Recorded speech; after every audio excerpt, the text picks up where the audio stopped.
안녕하세요. 다산에드 전병칠 원장입니다. 전기기능사 2019년도 사회 CBT 보건 문제를 지금부터 여러분과 함께 풀어보도록 하겠습니다. 제가 이전 강의에서도 그리고 본과 강의에서도 계속 말씀드렸던 것들, 문제 하나하나의 글자에 우리가 뭔가 치우치지 말고 이 전체적으로 어떤 내용을 물어보는지 잘 파악할 필요가 있다. 특히 CBT 시험 문제의 경우에는 이 출제되는 문제가 옆에 사람 다르고 그 옆에 사람 다르기 때문에 이 숫자가 조금씩 변형되면서 출제되게 되죠. 따라서 여러분들이 이번 문제를 풀 때도 마찬가지입니다. 문제를 풀 때도 이 정확하게 계산하는 문제에서도 숫자에 너무 연연하지 마시고 이 전체적으로 무엇을 물어보는지, 그리고 우리가 늘 하던 대로 아주 어려운 문제는 물음표를 치고 그 다음으로 넘어갈 수 있는 지혜를 발휘해 주시기 바라겠습니다.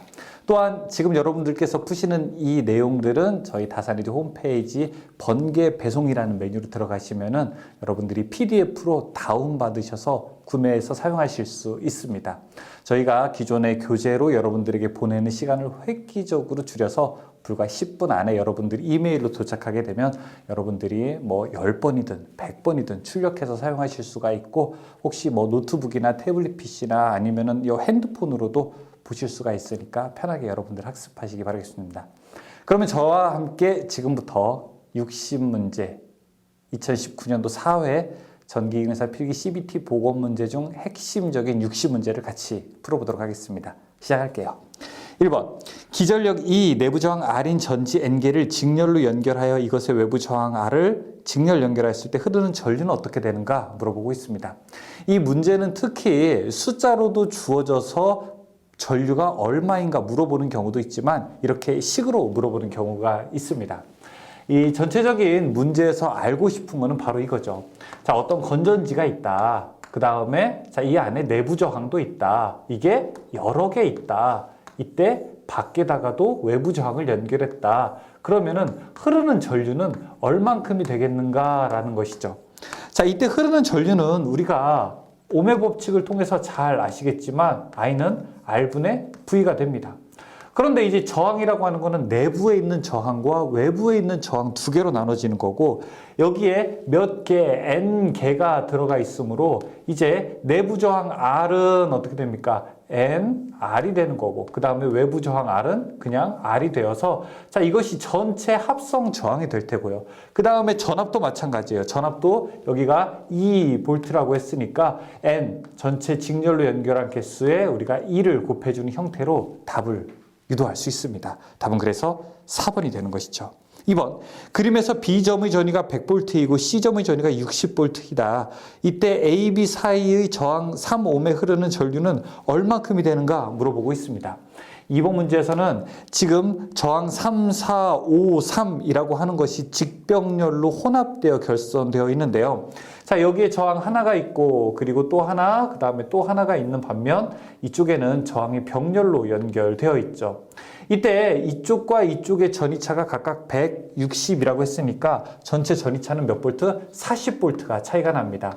자, 이때 저항은 각각 5옴과 3옴이기 때문에 이때 흐르는 전류를 우리가 알 수 있어요. 자, 여기 흐르는 전류 I는 R분의 V, 얼마? 8분의 40이 될 수 있고요. 8분의 40이 되게 되면 전류는 얼마가 되나요? 맞아요. 5A가 되죠.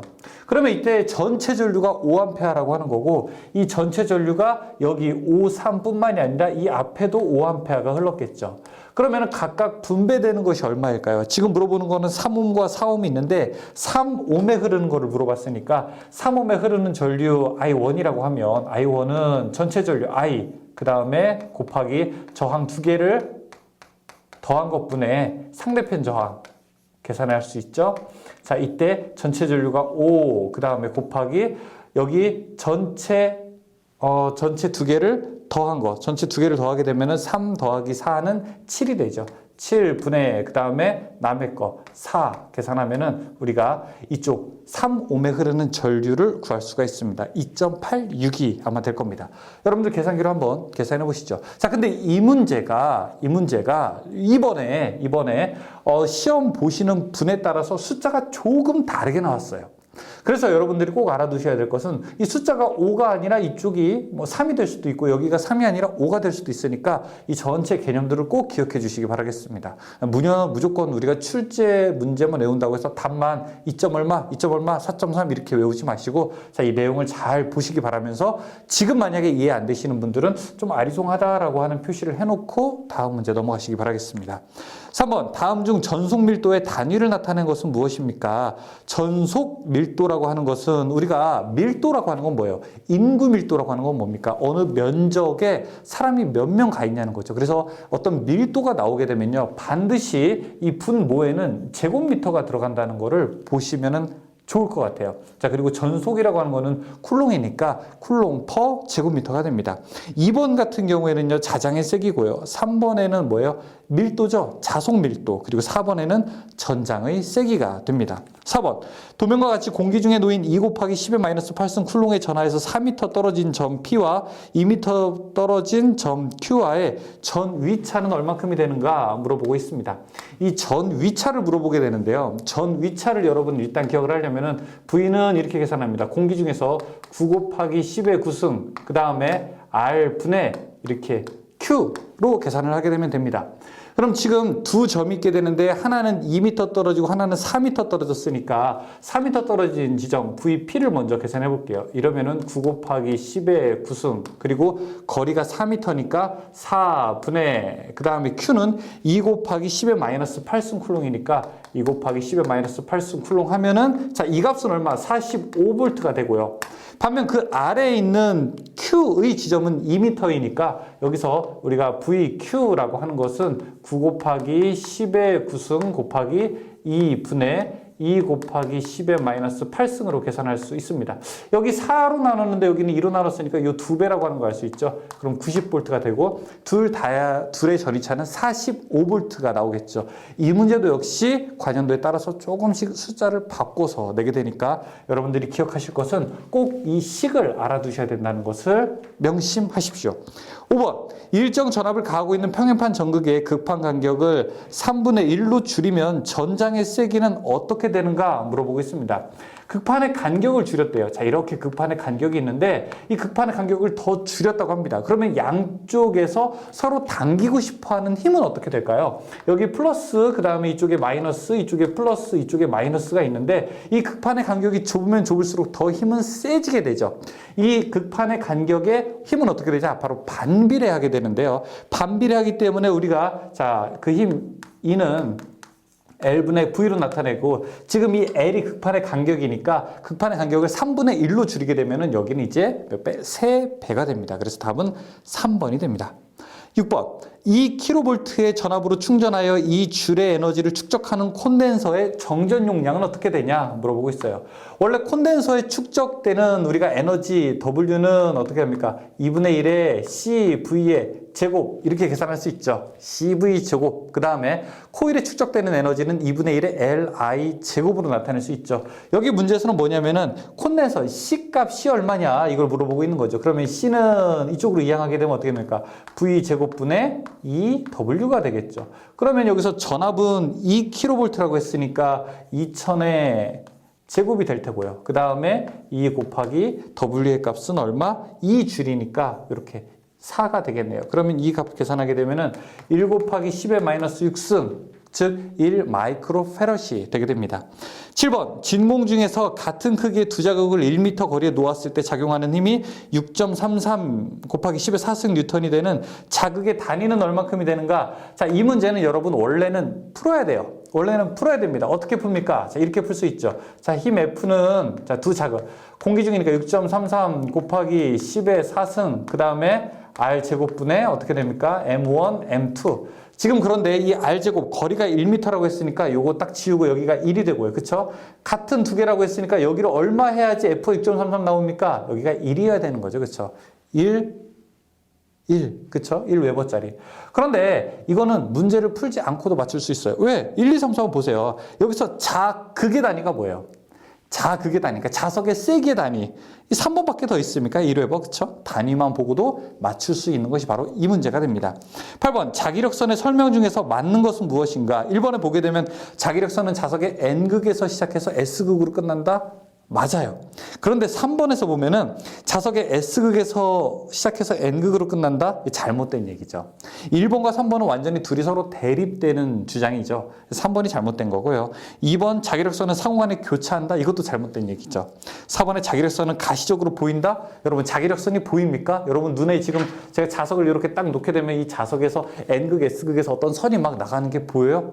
보이시면 여기 계시면 안 되는데 큰일 나는데 안 보이죠? 답은 금방 알 수 있죠. 9번 전류 2파이 암페아가 흐르고 있는 무한 직선 도체로부터 1m 떨어진 P점의 자기의 세기는 얼만큼이 되는가 물어보고 있습니다.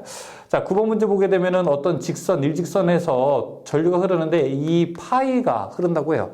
근데 왜 뭐 1암페아도 2암페아도 아니고 2파이라고 할까요? 대충 이런 문제들은 계산하기가 딱 쉽게 만들려고 일부러 그렇게 한 겁니다. 어느 지점 떨어진 곳, 자, R만큼 떨어진 지점에서 H의 세기는 어떻게 됩니까? 2파이 R 분의 그 다음에 전류 I가 되는데 I가 얼마라고 했냐면 여기가 2파이예요. 그렇죠? 요렇게 약분 되죠. 그 다음에 R 거리도 얼마라고 했냐면 1m라고 했어요. 그러니까 이 답은 그냥 1이죠. 1. 답은 1번입니다. 10번 공심 솔레노이드의 내부 자기의 세기가 500A 턴/m일 때 자속 밀도는 어떻게 되는가 물어보고 있습니다. 이 자속 밀도는 B는 이거 하나만 기억하죠. 뮤 H 이렇게만 기억하죠. 뮤는 투자율이고요. H는 자기장의 세기를 이야기하게 됩니다. 그래서 지금 여기서 공심 솔레노이드라고 이야기합니다. 공심이라고 하는 건 안에가 비어있는 거죠. 안에가 어떤 거 공기로 되어 있는 거를 이야기합니다. 진공의 투자율을 넣어야 되는데요. 이게 4파이 곱하기 10의 마이너스 7승이고요. H가 500 이렇게 계산을 할 수가 있죠. 계산을 하게 되면은 6.28 곱하기 10의 마이너스 4승 답 2번으로 나올 겁니다. 계산은 그래도 직접 해보시는 게 좋습니다. 11번 자기 인덕턴스가 각각 L1과 L2인 두 개의 코일이 직렬로 가동 접속되었을 때 합성 인덕턴스는 어떻게 되는가 물어보겠습니다. 두 개의 코일이라고 하는 것은 이렇게 하나, 그 다음에 둘, 그리고 이것이 L1, 그리고 이쪽이 L2인데 원래 합성 인덕턴스 L은 L1 플러스 L2 플러스 마이너스 2m이 되죠. 그런데 여기에서 두 개가 가동 접속되었을 때, 두 개의 방향이 같은 방향으로 접속되었을 때는 식은 이렇게 될 수 있죠. L은 L1 플러스 L2, 그 다음에 어떻게 됩니까? 여기가 플러스 2m이 되겠죠. 따라서 답은 몇 번? 4번으로 볼 수 있습니다. 12번 자체 인덕턴스가 150mH와 120mH인 두 개의 코일이 있다. 두 코일 사이에 누설 자석이 없고 그 다음에 상호 인덕턴스가 90mH일 때 가동 접속일 때라면 합성 인덕턴스는 어떻게 되는가 물어보고 있어요. 이 가동 접속이라고 하는 식이 마침 위에서 나와 있기 때문에 그대로 이 노란색 글씨를 쓰면 되겠네요. L1, L2가 각각 150이라고 하고요. 그 다음에 120이라고 하고요. 그렇죠? 상호 인덕턴스가 얼마라고 했냐면 90이라고 했으니까 자 여기에 2 곱하기 90 하면 되겠네요. 150, 120, 180 더하게 되면 얼마? 450. 답 3번. 13번 E는 141 사인 100파이t의 교류전압이 있다. 이 교류의 실효값은 얼마큼이 되는가 물어보겠습니다. 자 일단 값이 순식값으로 표시가 되어 있죠. E는 141.4 그렇죠? 그리고 사인 100파이 t 자 이렇게 되어 있다면 이것을 우리가 실효값으로 바꾸려면은 어떤 곳이 자 여기 사인 앞에 있는 이 값이 무슨 값이라고 하는 거 우리가 알 수 있습니까? 맞아요. 최대값이라고 하는 거 알 수 있죠. 이 최대값에다가 곱하기 얼마를 해야 실효값으로 바꿀 수 있습니까? 0.707 나누기 루트 2 하거나 아니면 곱하기 0.707 하면 됩니다. 그렇게 하게 되면은 우리가 이것이 바로 100V가 나오게 될 겁니다. 답은 100V. 14번 주파수 100Hz의 주기는 몇 초인가 물어보겠습니다. 자, 우리가 주파수는 어떻게 됩니까? 주파수는 주기의 역수가 되는 거고요. 그렇죠? 그러면은 이 주기라고 하는 것은 주파수의 반대가 되는 거니까 100분의 1을 하게 되면은 0.01초가 되겠죠. 답은 3번. 15번 다음 중 병렬 공진 회로에서 최대가 되는 것은 무엇인가 물어보겠습니다. 공진으로 하면 우리가 두 가지를 알 수 있어요. 하나는 직렬 공진으로 봐야 되고요. 하나는 병렬 공진을 봐야 됩니다. 이 직렬 공진에서는 어떻게 임피던스가 어떻게 최소가 되고요. 그 다음에 전류가 최대가 되죠. 이 병렬 공진에서는 반대로 임피던스가 최대가 되니까 전류는 잘 못 흐르게 되죠. 전류는 최소가 됩니다. 지금 문제에서는 우리가 병렬 일대를 이야기하고 있으니까 병렬 일대 최대가 되는 것은 임피던스죠. 1번. 16번. 어느 회로에 200V의 교류전압을 가할 때 6분의 파이 라디안 위상이 높은 10A의 전류가 흐른다. 이 회로의 전력은 어떻게 되냐 물어보고 있습니다. 근데 전력 중에서 세 가지가 있죠. 피상전력, 유효전력, 무효전력이 있는데 이 문제에서는 마지막에 와트로 물어봤단 말이에요. 와트로 물어보게 되면 우리는 딱 알 수 있죠. 어떤 거 피상전력이 아니라 유효전력으로 물어본다는 걸 알 수 있죠. VI 코사인 세타.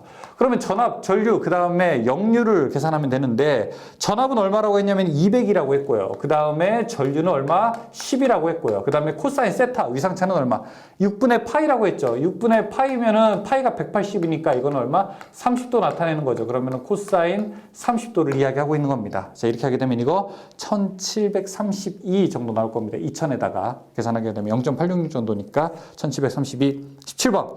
그림과 같은 평형 3상 델타 회로를 등가 Y결선으로 환산하면 각 상의 임피던스는 몇 옴이 되는가? 지금 물어보고 있는 것은 바로 임피던스가 12옴이라고 하게 됩니다. 우리가 등가 회로라고 하는 거 Y를 델타로 바꾸려면은 같은 값으로 만들려면은 예를 들어 이 회로의 두 선 사이가 15이다. 그럼 이 둘도 15으로 하려면은 여기 있는 저항을 몇 배? 여기 있는 저항을 우리가 3배 해줘야 됩니다. 반대로 델타를 그러면 Y로 바꿀 때는요. 이 등가 임피던스로 만들려면 3분의 1배를 해줘야 되는 것이죠. 지금 문제는 이렇게 두 번째 있는 여기 후자를 이야기하는 거고 이 앞에 이 뒤에 있는 후자를 얘기할 때 델타를 Y로 바꿀 때 3분의 1배를 해야 되니까 지금 여기가 12옴이잖아요. 그렇죠? 그럼 12 곱하기 얼마? 3분의 1을 해야 되겠죠. 그러면은 4옴이 되게 됩니다. 18번. YY 결선 회로에서 선간 전압이 200V일 때 상전압은 약 몇 볼트가 되는가 물어보고 싶습니다. Y 결선 회로에서 우리가 상 전압과 선간 전압은 몇 배? 루트 3배의 영향이 있게 되는 거죠. 어떤 거 선간 전압이 상전압보다 루트 3배 더 크게 되는 거죠. 지금은 선간이 200V라고 했으니까 이걸 우리가 상전압으로 바꾸면은 나누기 루트 3을 해줘야 되는 거고요. 200 나누기 루트 3 하게 되면 얼마가 115V 정도 나오게 되나요? 115V가 나오게 됩니다. 답이 2번. 19번. 주기적인 구형파 신호의 성분은 어떻게 되는가 물어보겠습니다. 구형파라고 하는 거는 이렇게 계단으로 생긴 파형이죠. 원래 보통 파형이 이렇게 사인파, 아주 예쁜 파형이 있게 되는데요. 이 예쁜 파에 고조파가 들어갑니다. 잡음이 들어가는 거죠. 일종의 노이즈 같은 게요. 이렇게 들어가게 되면은 이 파형이 이제 못생겨져요. 못생겨져서 이 파형이 어떻게 되냐? 자, 이런 모양으로 이제 바뀌게 됩니다. 노이즈가 이제 낀 거죠. 자, 이 파형에 더 세세한 잡음이 더 들어가게 되면 여기에 또 잡음이 들어가게 되면요. 이 파형이 이제 더 못생겨져요. 더 못생겨져서 이렇게 바뀌게 됩니다. 이렇게 바뀌게 되죠. 자, 이 상태에서 파형이 더 고조파가 들어가게 되면은 더 못생겨져서 자, 어떤 모습으로 바뀌느냐?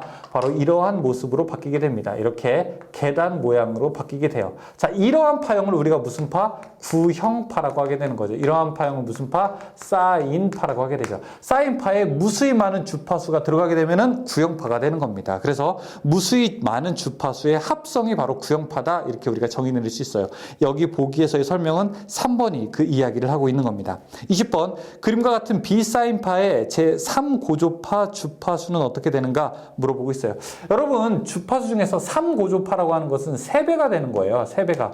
지금 여기에서 주파수가 얼마입니까? 자, 주파수 F는 저 앞에서 봤듯이 주기분의 1이거든요. 그런데 지금 주기가 얼마예요? 한 사이클이 만들어지는데 걸리는 시간은 여기에 전압 20V 필요 없어요. 주기만 보세요. 그러면 10ms. 이거는 0.01이라고 하는 거죠. 그렇죠? 그럼 주파수가 얼마? 이거 100Hz 라고 하는 겁니다. 100Hz인데 3고조파. 3고조파는 원래 전격의 3배 되는 것을 이야기하고 있으니까 여기에 3배를 계산할 수 있죠. 3배 계산하게 되면은 얼마? 300Hz가 됩니다. 답은 몇 번? 3번이 되죠.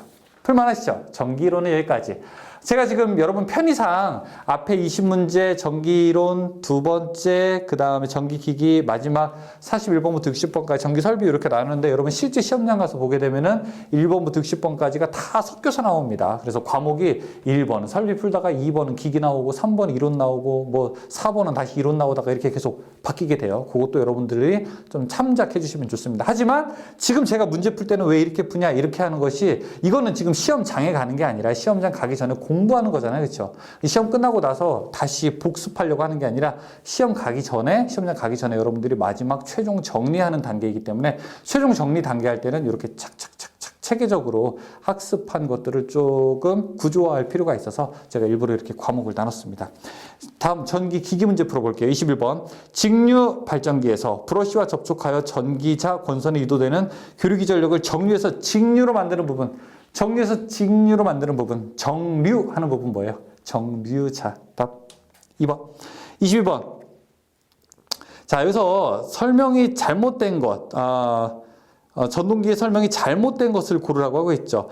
지금 1번 직권전동기는 가변속도 전동기이다 되어 있고, 자 2번 분권전동기는 계좌회로에 퓨즈를 사용하지 않는다. 3번 분권전동기는 정속도. 우리가 분권은 뭐라고 배웠을까? 아주 모범 학생 이렇게 생각한다고 했었죠. 4번에 가동복권전동기는 기동시 역회전할 염려가 있다? 아니죠. 이 전동기에 역회전하려면은 이 전원을 거꾸로 넣어주게 되면은 전원을 거꾸로 넣었을 때 계좌 전기자 둘 다 극성이 바뀌어야 되거든요. 하지만 가동복권은 넣었을 때 둘 중에 하나만 바뀌어야 되거든요. 그런데 가동복권은 전원을 바꿔서 넣었을 때 두 개 다 극성이 바뀌기 때문에 회전 방향은 그대로 가게 됩니다. 그래서 역회전할 염려가 없습니다. 답 4번. 23번. 다음 그림의 전동기는 어떤 전동기인가? 뭐 이런 경우는 여러분들이 금방 알 수 있겠죠. 지금 회로를 보게 되면은 전기자와 계자가 어떻게 되어 있습니까? 병렬로 되어 있죠. 이렇게 나눠져 있죠. 이걸 우리가 무엇이라고 부릅니까? 분권이라고 부르게 되죠. 3번. 24번. 1차 권수 3000, 2차 권수 100인 변압기의 이 변압기의 전압비는 어떻게 되는가 물어보신다.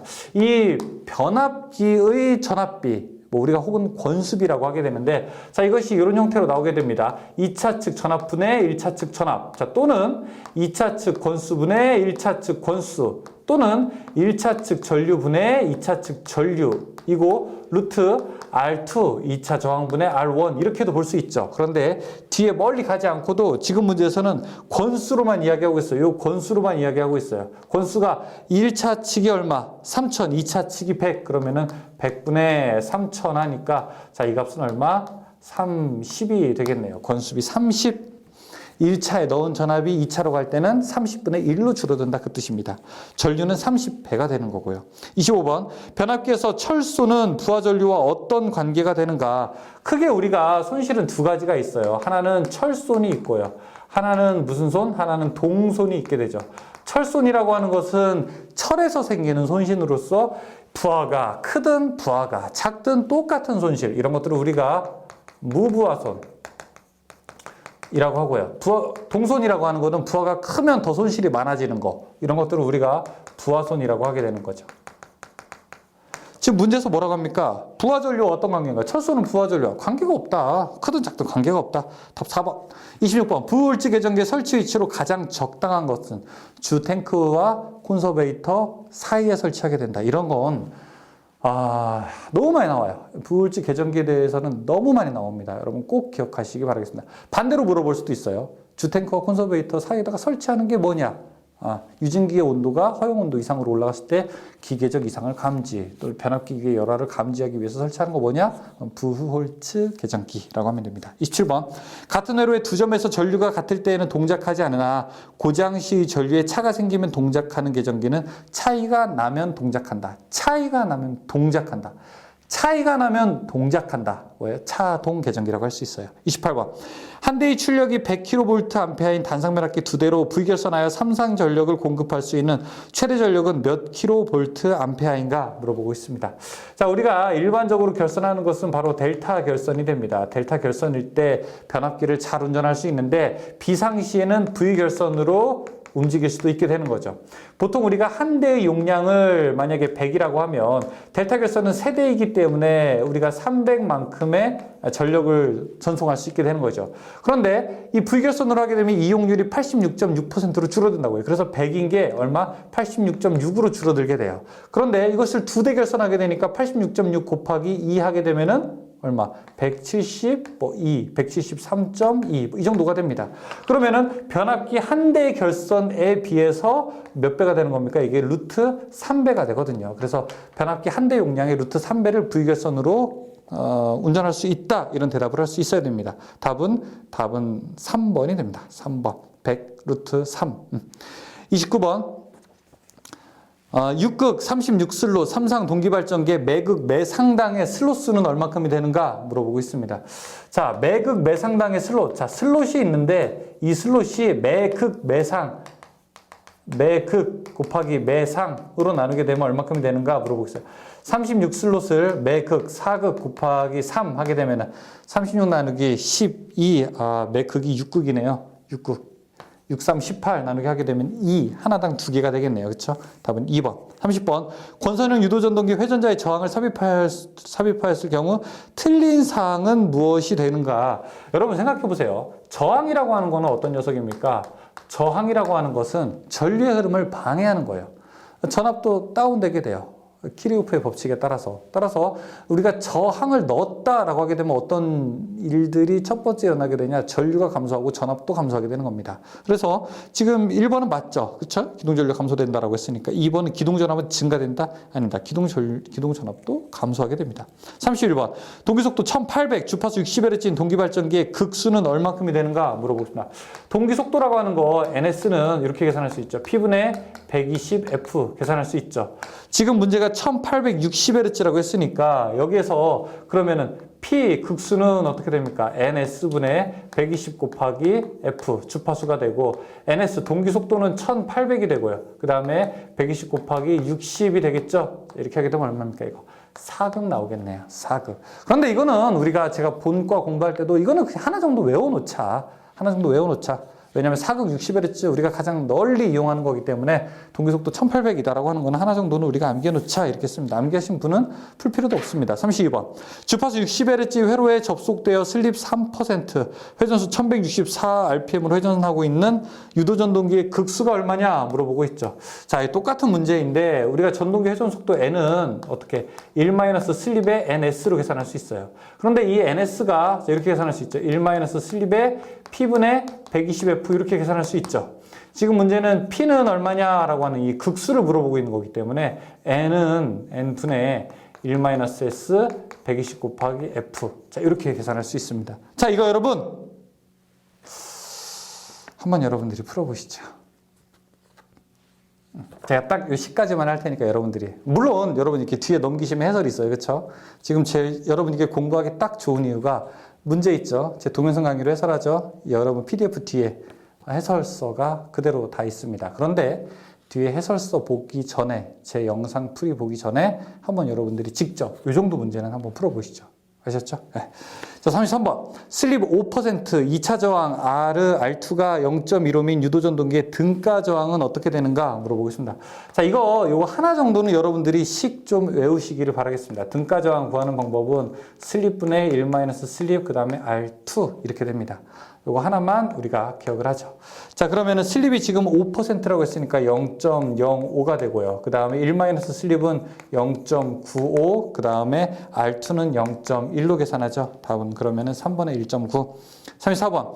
수변전 설비의 고압회로에 걸리는 전압을 표시하기 위해 전압계를 시설할 때 고압회로와 전압계 사이에 설치하는 것은 전압을 내리는 거예요. 계기에 필요한, 측정 계기에 필요한 전압을 낮추는 장치를 우리가 계기용 변압기, 변압기라고 부르니까 Potential Transformer라고 해서 PT라고 하죠. 계기용 변류기는요, Current Transformer라고 해서 CT라고 부르게 되죠. 여기서는 3번을 의미하는 거죠. 이게 여러분 계기용 변압기가 34번 지금 한글로 나왔지만 영어로 나올 수도 있어요. PT 이렇게도 물어볼 수 있습니다. 또 계기용 변류기는 CT라고 하는 것도 기억해 두십시오. 35번 동기발전기를 계통에 병렬로 접속시킬 때 관계가 없는 것은 병렬로 접속시킬 때 우리가 용량 혹은 전류 이런 것들은 관계가 없다 말씀을 드렸었죠. 답 4번. 36번 동기발전기의 전기자 전류가 기전력보다 90도만큼 위상에 앞설 때의 전기자 반작용은 어떻게 되는가. 이런 문제를 풀려면 반드시 요 십자가를 그릴 줄 알아야 된다고 했어요. 십자가를 그리고 양쪽에 V 그리고 나머지 I 그리고 왼쪽이 발전기 오른쪽이 전동기 판 위에 감자니까 이 밑에는 증자 그 다음에 감자가 있죠. 자, 그러면 이제 문제 어떤 문제가 나와도 풀 수 있습니다. 여기 동기 발전기에서 여기만 보면 되죠. 그럼 이쪽은 안 봐도 돼요. 전기자 전류가 기전력보다 앞설 때, 자, 여기는 전압이 90도 앞선 거고 이쪽은 전류가 앞선 거니까 요거 물어보는 거죠. 전류가 앞섰을 때 무슨 작용이 일어난다? 증자작용이 일어나게 된다. 4번. 자속이 증가하는 작용이 일어난다는 거죠. 37번. 동기발전기에서 난조 현상에 대한 설명으로 옳지 않은 것은, 난조라고 하는 것은 뭐예요? 이렇게 속도 조절이 조금 어려운 거예요. 이 난조 상태가 왔다 갔다 하다가 일반적으로 하면 정상 상태로 다시 복귀하게 됩니다. 우리도 그렇잖아요. 사춘기 때 조금 심리적으로 왔다 갔다 하지만 좀 대충 어떻게 됩니까? 큰 어려움은 없이 다시 원래대로 돌아오게 되죠. 이제 원래대로 돌아오는데 이 조절에 실패하게 된 거, 그걸 우리가 탈선이라고 하게 되죠. 여기서 마찬가지예요. 속도 조절에 실패하는 걸 우리가 탈조라고 부르게 되는데, 일반적으로 우리가 어느 정도 시간이 경과하면 다시 원래 상태로 돌아오게 되고, 그 이야기가 바로 4번의 이야기하고 있는 겁니다. 난조가 생기면 바로 멈춰야 된다? 아닙니다. 얼마큼 있으면 돌아오게 됩니다. 38번. 반도체 내에서 정공은 어떻게 생성되게 되는가? 정공은 어떤 책에서는 우리가 자유전자 이동이라고 되어 있는데, 이게 정공은 원래 쌍대로 운영되는 거기 때문에 결합전자의 입탈로 본다가 더 정확한 답입니다. 그래서 결합전자의 입탈로 생긴다. 1번으로 대답하십시오. 39번. 삼상 유도전동기 속도 제어 방법 중 인버터를 이용한 속도 제어 방법은 무엇이 되겠는가? 인버터라고 하는 거는 뭐예요? 우리가 직류를 내가 원하는 교류로 바꾸는 것을 우리가 인버터라고 부르게 됩니다. 왜 이런 거 사용하게 되는 겁니까? 내가 원하는 이 주파수로 만들기 위해서 그러는 거예요. 내가 원하는 주파수로 만들기 위해서 속도 제어를 한다든지 아니면 고주파 점등기구를 사용한다든지, 그래서 우리가 주파수 제어법을 사용하게 되는 것이죠. 답은 4번 인버터는 주파수 제어. 40번. 반도체 사이리스터에 의한 전동의 속도 제어 중 주파수 제어는 2번 인버터 제어. 41번. 전선의 재료로서 구비해야 할 조건이 아닌 것은 무엇인가? 전선의 구비 조건 한번 볼까요? 전선이라고 하는 것이 갖춰야 될 것, 첫 번째, 도전율이 어떻게 됩니까? 도전율이 클 것. 그 다음에 기계적 강도가 어떻게 돼야 됩니까? 클 것. 가격은 어떻게 해야 될까요? 가격은 쌀 것. 내구성은 어떻게 해야 될까요? 내구성은 높을 것. 비중은 어떻게 돼야 될까요? 비중은 작아야 되고요. 그쵸? 공사는 어떻게 해야 될까요? 공사는 용이해야 되고, 뭐 이런 것들이 이제 쭉 있게 되죠. 그래서 지금 보게 되면 문제에서는 첫 번째 기계적 강도는 커야 되죠. 두 번째 가요성도 풍부하면 좋죠. 4번에 비중도 작아야지 좋죠. 그런데 3번에 고유 저항이 클 것? 고유 저항은 작아야 되는 거죠. 아예 전선이 저항이 작아야죠. 고유저항이 작다는 얘기가 도전율이 크다는 얘기죠. 그렇죠? 역수의 관계니까. 42번. 다 전선의 접속 방법 중 트위스트 접속의 용도는 어떻게 되는가? 전선 접속 두 가지가 있는 거죠. 하나는 트위스트 나올 테고요. 또 하나는 어떻게 되니까? 브리타니아. 트위스트 2.6mm 이하에 가는 선. 그 다음에 브리타니아는 3.2 이상의 굵은 선에 사용하게 되죠. 답은 1번. 몇 이하로 나와야 됩니다. 트위스트는요. 43번. 한 개의 전등을 세 곳에서 자유롭게 점등하기 위해서는 3로 스위치와 4로 스위치 각각 몇 개가 필요한가 물어보겠습니다. 여러분들이 두 곳이든 두 곳으로 하려면 3로 스위치 두 개가 있어야 되죠. 만약에 세 곳에서 하려면 3로 스위치를 양쪽에다 놓고 그 다음에 안에다가 4로 스위치를 집어넣으면 되는 겁니다. 4로 스위치를 집어넣으면 되죠. 만약에 네 곳에서 하겠다 그러면 4로 스위치를 2개, 10곳에서 하겠다 그러면 4로 스위치를 8개, 100곳에서 하겠다고 하면은 4로 스위치를 98개를 집어넣게 되면 되는 겁니다. 지금 문제에서는 여러분들이 세 곳이 필요하다니까 양쪽에 3로 2개가 있어야 되고요. 그 다음에 가운데는 4로 스위치 1개만 들어가면 됩니다. 답은 그래서 2번이 됩니다. 44번. 플로어덕트 공사에서 금속재 박스는 강판이 몇 밀리미터 이상이 되는 것을 사용하게 되는가? 2.0mm 이상의 아연도금 강연판이나 아니면 에나멜 코팅이 되어 있는 것을 사용해야 됩니다.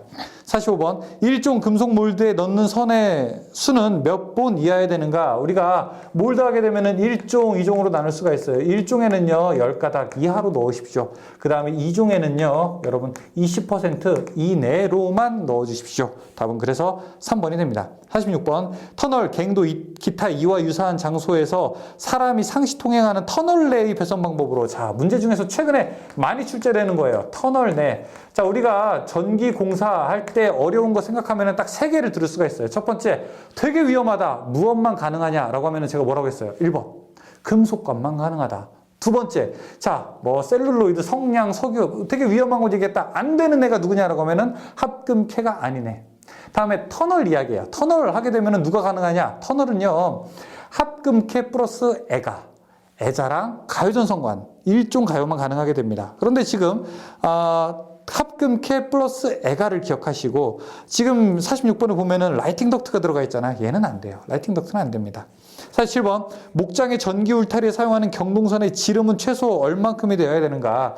이 경동선의 지름은 사실 내선 규정에는 아직도 밀리미터로 나와 있게 되는데, 밀리미터로 할 때는 2밀리미터예요. 이렇게. 하지만 이걸 제곱미터로 바꾸면은 4제곱밀리미터가 됩니다. 이 두 개는 달라요. 이건 직경으로 나타내는 거니까. 그래서 두 개가 여러분들 기억하시고, 지금은 면적으로 나타내고 있으니까 답은 2번으로 볼 수 있겠네요. 48번, 전기 울타리용 전원장치에 공급하는 전로의 사용전압의 최대가 얼만큼이 되는가? 전기 울타리 사용할 때 물론 1차 측에 해당되는 거고, 자, 이것은 여러분들 가정용 전원 정도만 사용할 수 있습니다. 즉 가정용 전원이 220V니까 바로 그 위에 있는 250V까지만 사용할 수 있습니다. 49번, 전자계폐기 조작회로 또는 초인벨, 경보벨 등에 접속하는 전자회로로서, 전로로서 최대 사용전압이 60V 이하인 것으로 대지전압이 몇 볼트 이하일 때 소세력회로라고 하는가? 우리가 300V 이하일 때, 2차 대지전압은 60V 이하일 때를 의미하게 됩니다.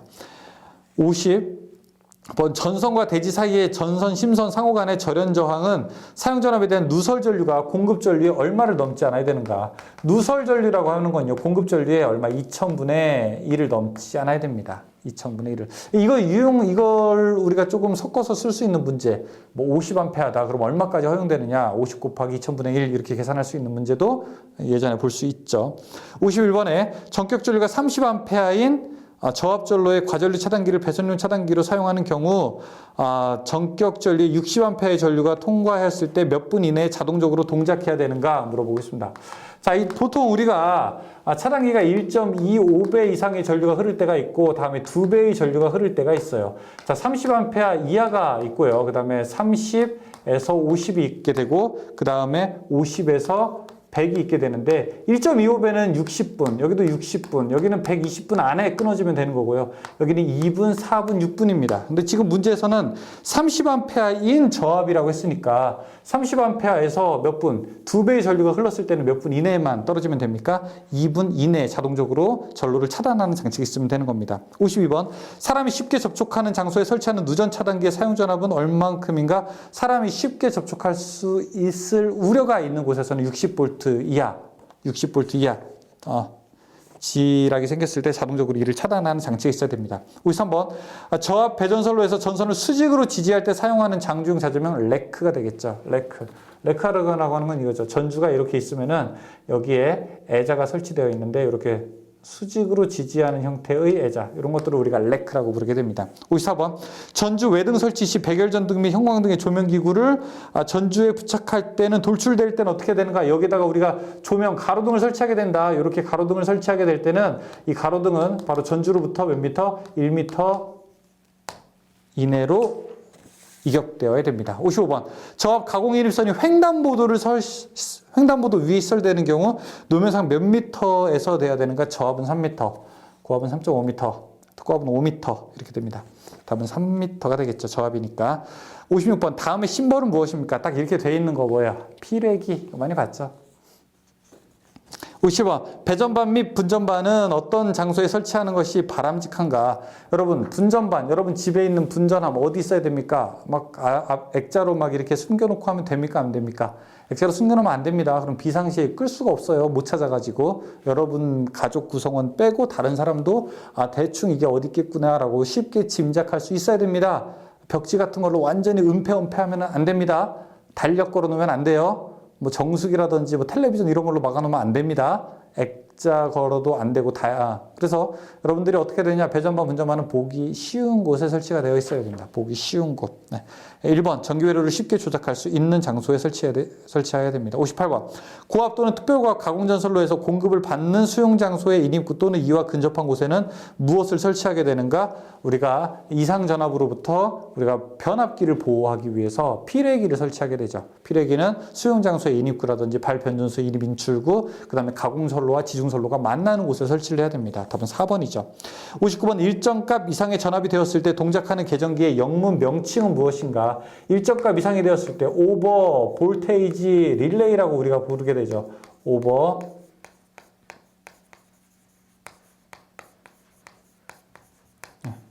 과전압 계전기라고 부르게 됩니다. 언더볼테이지 릴레이도 있어요. 그건 부족전압 계전기죠. 60번.